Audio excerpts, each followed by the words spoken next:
Today is Wednesday, the 12th day of Tishrei. We're right in between Yom Kippur and Sukkot. The Pasuk says, Or zaru ala tzaddik ul yishrelev simcha.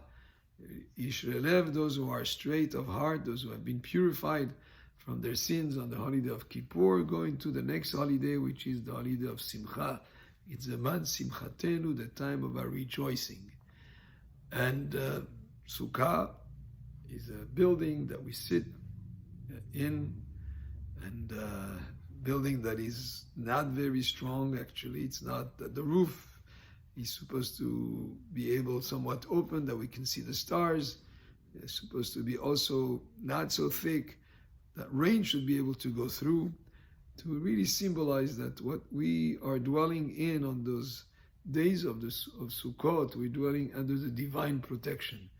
You can have a home with the most sophisticated alarm system and double and triple locks, but still it's not the same security as the security of protection from Hashem.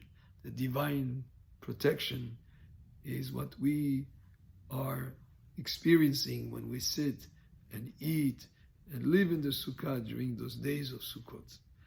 And the Sukkah is also a symbol of spirituality. It's a symbol also of the clouds that surrounded the Jewish people in the desert, that protected them from the elements, from any enemies. It was a kind of a shield. Again, just clouds, but clouds that protect, symbolizing the divine protection. That's what the Sukkah is also. The Sukkah also is reminiscent of the Mishkan, the sanctuary that Hashem told the Jewish people to build for Him.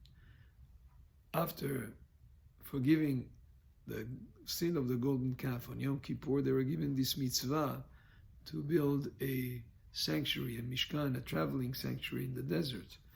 And that Sukkah that we sit in is also representing of that mitzvah of the Mishkan.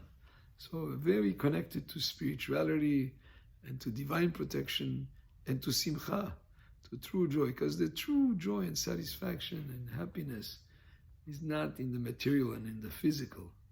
It's more in the spiritual, and it's more in the connection with Hashem, and anything that has to do with that aspect of spirituality, that is something that is very special. Also, the Sukkah and those clouds that surrounded us in the desert came bishut, with the merit of Aharon HaKohen. And Aharon HaKohen was a person who was Ohev Shalom, Verodev Shalom. He was a person who loved peace and pursued peace. And that's why we have the Pasuk also, Ofros Alenu Sukkat Shelomecha, the Sukkah of Shalom, the Sukkah of peace, because really on the holiday of Sukkot, we all come together, we invite each other.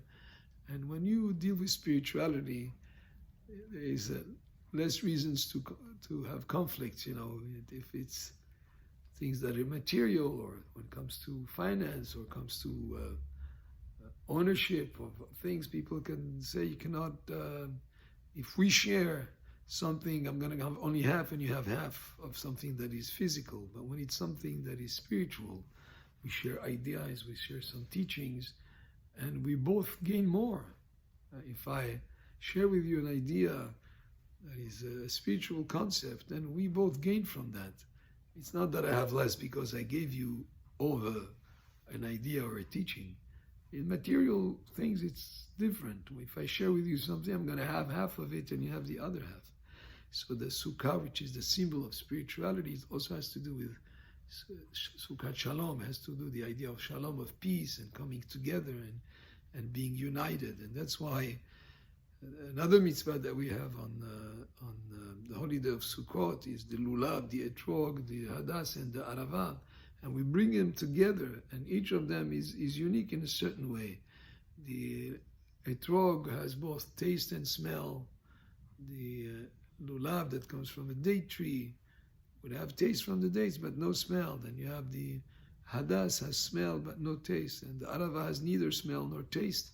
And these are representing the different types of Jews. Some of them have knowledge of Torah and also good deeds. Some of them have only knowledge but no good deeds. Some have no good deeds and no knowledge. Some have But we bring them all together, bring them together to be agudacha, to be one unit, to be together, to have that aspect of coming together and being united. So these are all ideas associated with the holiday of Sukkot that is coming up on Friday night, and we will celebrate it for 7 days of sitting in the sukkah, and with us we have also then afterwards Shmini Atzeret, which is the 8th day, which is the extra day that we have.